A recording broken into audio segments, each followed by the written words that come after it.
अयोध्या में श्री राम मंदिर के निर्माण के लिए 5 अगस्त को आयोजित भूमि पूजन कार्यक्रम में श्री राम जन्मभूमि आंदोलन में अहम भूमिका निभाने वाली दीदी मां साध्वी ऋतंबरा भी शिरकत करने जा रही हैं।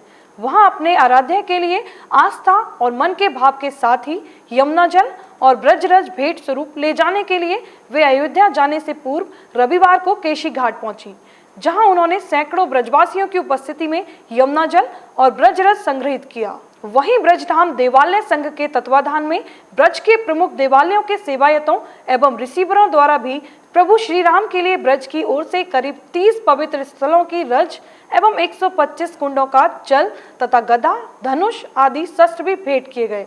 दीदी मां द्वारा यहां संग्रहित यमुना जल, ब्रजरज कुंडों का जल एवं शस्त्रों का वैदिक मंत्रोच्चारण के मध्य विधि पूर्वक पूजन किया गया। ये है और सरयू का जल रक्त से लाल किया गया था।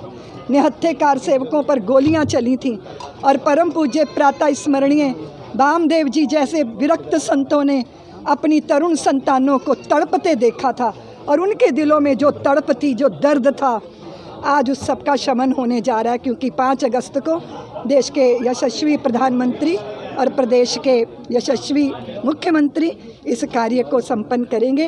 अतीब आनंद है, अनिर्वचनीय सुख है। दीदी, आप पहले अयोध्या जाती होंगी और अब 5 अगस्त को अयोध्या जाएंगी, दोनों में कितना अनुभव है? बहुत उस समय पीड़ा होती थी, लगता था कि हमारा स्वाभिमान कैसे खंड खंड किया जाता है। लोगों के आराध्यों के लिए जब वो यात्रा करने निकलते हैं तो सरकारें उनके लिए हवाई जहाज़ उपलब्ध करवाती हैं और एक हिंदू जाति है जो जिनके आराध्यों की जन्मभूमियाँ पराभवी युगों के प्रतीक के नीचे दबी पड़ी हैं, तो ये पीड़ा होती थी। अब पीड़ा का शमन हो गया, अब आनंद है। और ये दर्द तब दूर हुआ जब हिंदू जाति इस दर्द की दवा स्वयं बन गई। आज ब्रज के देवालयों ने भी आपको जल और रज दी है, वहाँ जाकर के देंगी, तो ब्रज से जो जुड़ाव था वामदेव जी के समय से आज भी लगा कि वही बराबर। जी बिल्कुल वही है। और आप देखो, जो लगाव निस्वार्थ होते हैं वो कभी फेडेड नहीं होते, वो हमेशा गहरे होते चले जाते हैं।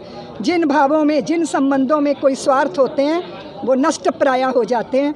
और प्रभु राम और प्रभु श्री कृष्ण के साथ ब्रज और अवध के साथ जो भाव है, ये सात्विक आध्यात्मिक भाव है। हमारी संस्कृति संस्कारों का जुड़ाव है।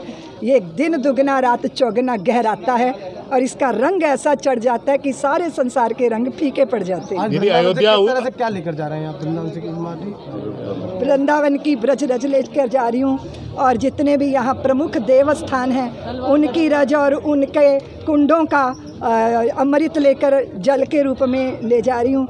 यमुना मैया का आशीष ले जा रही हूँ, संतों की सद्भावना ले जा रही हूँ, ब्राह्मण देवताओं की भावनाएं ले जा रही हूँ। यमुना की बत कही सरयू मैया के कान में गुनगुनाऊंगी, वो भावना लेके जा रही हूँ।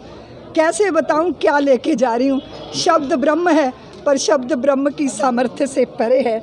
इस आनंद को व्यक्त करना, मैं अपनी व्यक्तिगत बात कहूँ, मैंने रातों को कभी चैन से नहीं सोया, क्योंकि मैं देश के नौजवानों को कहती थी कि कंकर कंकर शंकर इसका प्राण प्राण में गीता है, जीवन की धड़कन रामायण पग पग पर बनी पुनीता है, यदि राम नहीं है सांसों में तो जीवन का घटरीता है, नरनाहर श्री पुरुषोत्तम का हम मंदिर भव्य बनाएंगे, सौगंध राम की खाते हैं हम मंदिर वहीं बनाएंगे।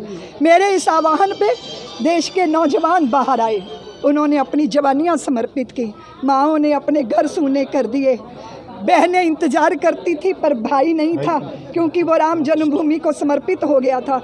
ये दुख, ये दर्द मेरे दिल में बोझ बनकर रहता था।